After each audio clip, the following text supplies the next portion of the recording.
Hifiman HE-4XX. Let's take a look at the box.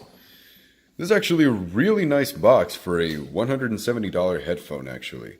I did not expect it to look this good. I'm glad it does. Not that it matters once you open it and put it on your head. Unless you're going to put this on display, you're either probably going to store this in your closet or you're just going to throw it away. I really wouldn't. You know, you can store a lot of good things in here, but hey, it's up to you. Let's begin with the box, It's got this nice little design right here on the side. Here are the specs. It gets down to 20 Hertz up to 35 kilohertz, impedance of 35 ohms, efficiency of 93 decibels, and the weight is 405 grams. So it's not the heaviest planar out there, and that's pretty interesting. Because planars are usually a very, very heavy driver, and it's a type of weight that it never disappears on your head. You're always going to feel it. So I'm glad they brought down the weight to that much. And isn't that really nice? They put their address, their phone number, their email. You can contact them. You can contact us if there's a problem. We'll help you out. And this side has a serial number and stuff, so I don't want to show it on video.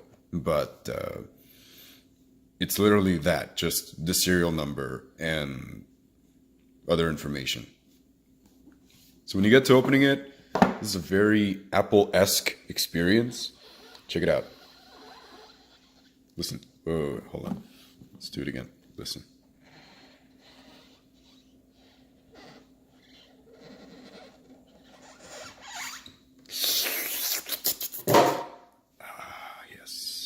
Comes with this little protective flap right here. You can just remove, and here they are. They will come with like a little plastic bag to protect the headphones, but yeah, here they are in their glory and their stupid cable. More on the stupid cable later on.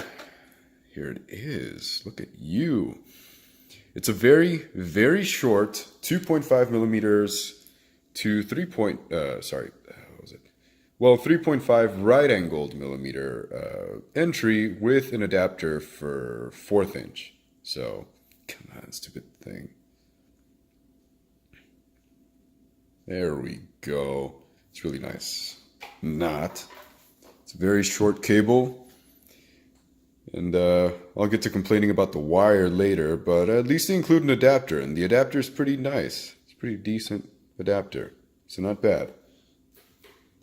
Put this off to the side. This is the headphones themselves. These are the headphones themselves. Take a look at this. Okay, so it's gray.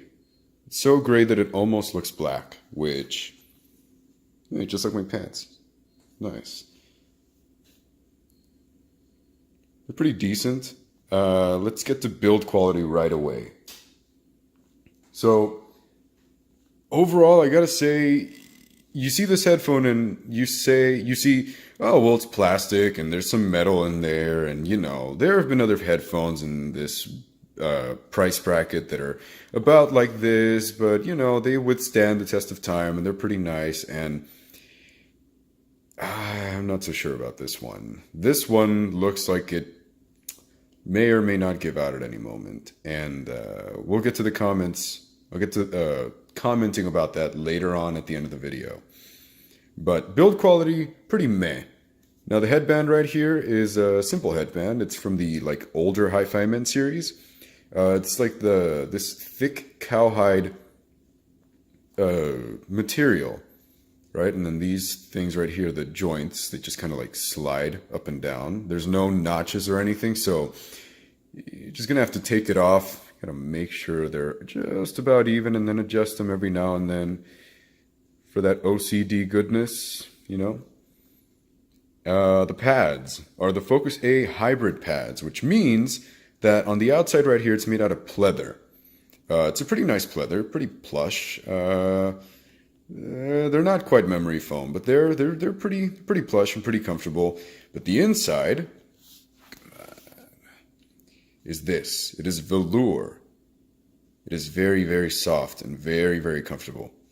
And overall speaking, these pads are really, really nice. I like them a lot. I don't think there's a need, I don't think there's a reason to pad roll these headphones for any reason. You know, you'd just be wanting a new pair of pads at that point. I think these pads are perfectly acceptable. They're not the deepest, but that's a good thing, especially when it comes to headphones like these, planars, or, you know, say Audeze's, stuff like that are also planars, but they're big and heavy. When the pads are really wide and they extend really far from your head, it's going to feel like that aforementioned feeling I said about the clackers. It's going to feel like clackers on your head. And that's not a good feeling that you want to have. Thankfully, that's not what I feel with these. These feel really, really nice. They've got the perfect amount of clamp. Not enough to irritate you or to give you a hot spot or to make you want to take them off, but just enough to feel very secure and comfortable on your head. So these are very comfortable. Rarely, oh so rarely, did I ever get a hot spot, and I am glad for that. Why is this thing so blurry? And I am glad for that. So yeah, these get a solid pass on the comfort, especially for a pair of planars. Let's get to the sound.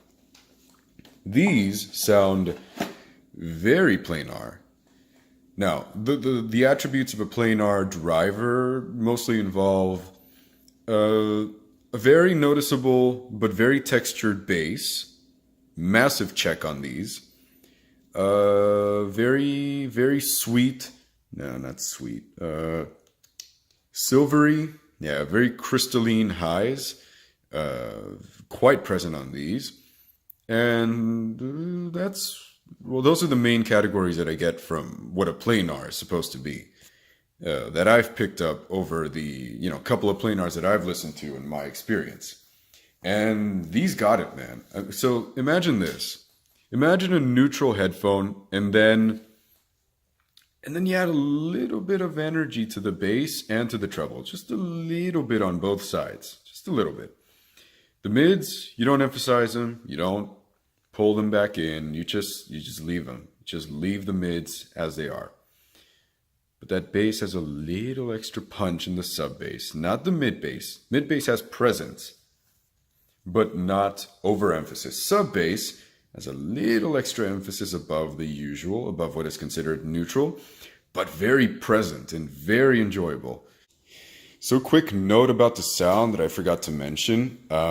Yeah, I did say these were slightly V-shaped, but I did not mean that they were warm in the low end. They are not. The mid bass is present, but it's not overbearing. It's not warm like the LCD-2Cs were, where it was this warm, velvety sound, very lush, right? No. It's still very respectful in the mid bass, and then in the sub bass it has this like treble, on the other hand, is slightly elevated, but with that good crystalline, those really crystalline highs of a planar headphone, but also slightly sibilant, which honestly, well, we'll get to the comments at the end, but for the most part, I don't think the sibilance is an issue. I just think it's just one of the tiny downsides of this headphone. It has few downsides, but they're massive. This one is a tiny downside. We will get to that.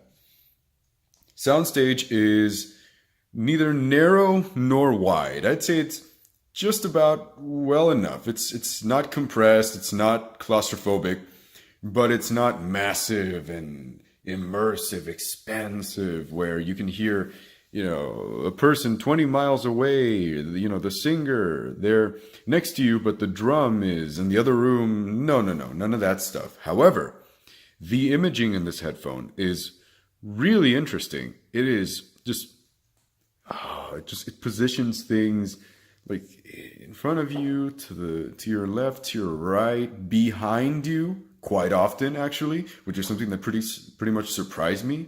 Behind you many times. And it's very enjoyable, I'd say so. As far as imaging goes, I can't say that it is excellent, but I can say that it is very enjoyable and very good separation. You know, they're not all, it's not like, oh, I can hear the instruments and they're separated, but they're all within the same areas. No, they're quite separated. Not in a wide way, but in a very divided kind of way. You know, you don't feel like some things kind of mesh together. They're very separated. Quick note on the treble. It's also quite airy, which I really like. And that sibilance does not attribute to the airiness. It does not contribute to the airiness. It's just a little bit of a downside to what is otherwise some really nice and enjoyable treble. That's just slightly above neutral, but not overdone. Now, as for amplification, they're pretty good off of a phone, but they can be much, much better off of an actual amp, a desktop amp, or even a Dragonfly, you know, one of those portable USB amps that, DAC amps that sound really, really good. Anything will sound better than off of a smartphone when using the 4XX. Any amp that you use, any external DAC amp or just separate amp, desktop amp, balanced or single-ended, doesn't matter. Use it, please. It makes them sound their full potential. Off of your phone, you're not doing yourself any favors. Maybe if you've never heard these off of an amp, then you could get away with just driving them off of your phone. But when you do get that amp, you're going to notice that big difference. And I do mean big. For example, if you drive them off of your phone, the bass kind of loses that planar goodness to it, that texture. You know, it's still there, but it's respectful, it's kind of laid back, and it's not excellent. It's good, it's acceptable, and it's pretty neutral, actually. It gets closer to neutral, but it loses that planar goodness to it. So that's not a good thing. The sound, I'd say, actually gets neutral. Yeah. It becomes a more neutral headphone, but in a bad way. Not in the sense that it's becoming more controlled, but in the sense that it's becoming weaker. You know, your treble, not very good separation anymore. It kind of just sounds a little dull. Sure, there's no sibilance, but at the cost of losing the good treble. So just use an amp. Just use an amp if you can. I strongly advise using an amp here. This is where I noticed a massive difference here, where it was okay off of your phone, especially if you've never heard it off of an amp. But use an amp. If you got an amp, use an amp. Now let's get to my comments. Some people will argue that burn-in is real and that, you know, or that it's not real and you just listen to them and whatever. These are an excellent example of burn-in being real. Yeah, I believe in burn-in, but these, more than any other headphone, show me that burn-in really, really is, it's real. It makes sense to use, to let them play music and just keep using these before actually judging them, because the drivers will start moving again after being sealed away in a box for quite possibly months, and they'll sound better. They really will. I remember when I put these on the first time, and I do this for every burn-in session. At the very beginning, I put them on just to see what they sound like, and then I take them off. I leave them for hours and hours, say probably like at least a good 5 to 6 hours before I try putting them on again. I tried that with these. At first, they sounded like absolute garbage. And then, when I came back after about 5 to 6 hours, they sounded noticeably better. And then I came back 4 hours after that, so that was like around the 10-hour mark. They sounded so good, and I really, really liked them. So yeah, please do yourself a favor and let them burn in before you actually judge these for yourself. Please. Overall, for me, for a user like me, I think these are an affordable, fun side headphone that you could have. You know, assuming that your main daily driver is, say, something like me, like the HD600s. It's neutral. It's very, very clinical. It's very professional sounding, and it sounds very nice, but very neutral. And you like neutral, but every now and then you want to have this, you know, like a side headphone to just kind of refer to every now and then when you get bored and you use it, and you want it to sound different than your main headphone, but not to the point where you don't enjoy it. This right here is exactly what a side headphone represents to me. Or it could be your daily driver too, if you're not really into like a neutral headphone. Honestly, you might as well just get these to try them out, and if you don't like them, you can sell them anywhere. You know, they don't lose a whole lot of their value, especially straight out of the box. You just say, man, these weren't my cup of tea. And yeah, whoever wants them, you know, maybe like $30 off of what you got them on Massdrop. Pretty good.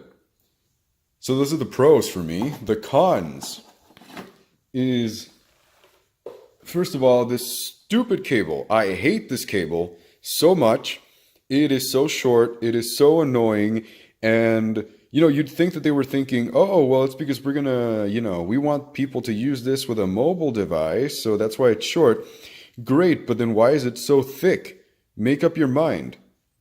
Is it going to be used at a desktop, or is it going to be used on a mobile device? This is the worst of both worlds right here.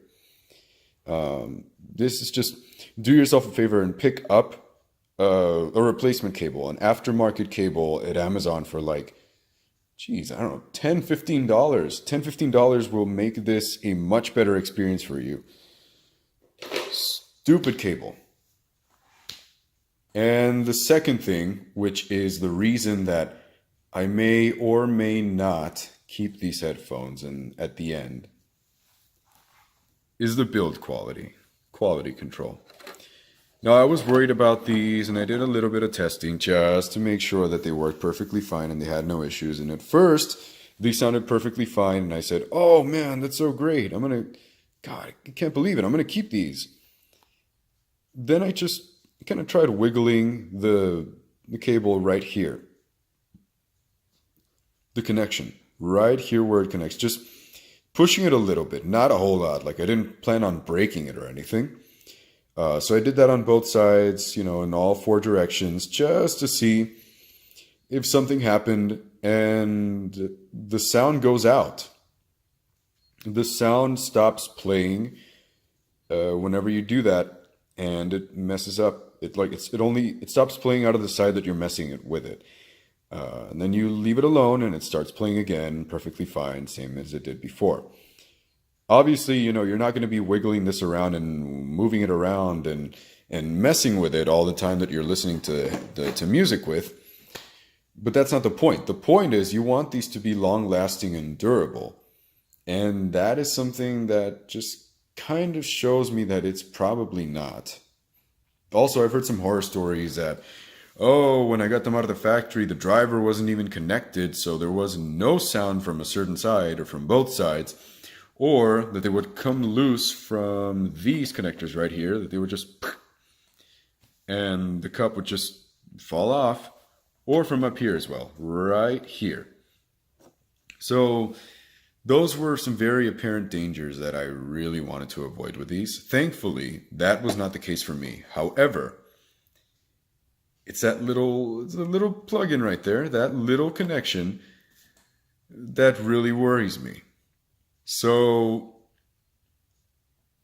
I don't know. I think I might do an update video to confirm or deny whether I kept these or not, you know, what I did with them, what my journey was for the, you know, the best side headphone that I could get.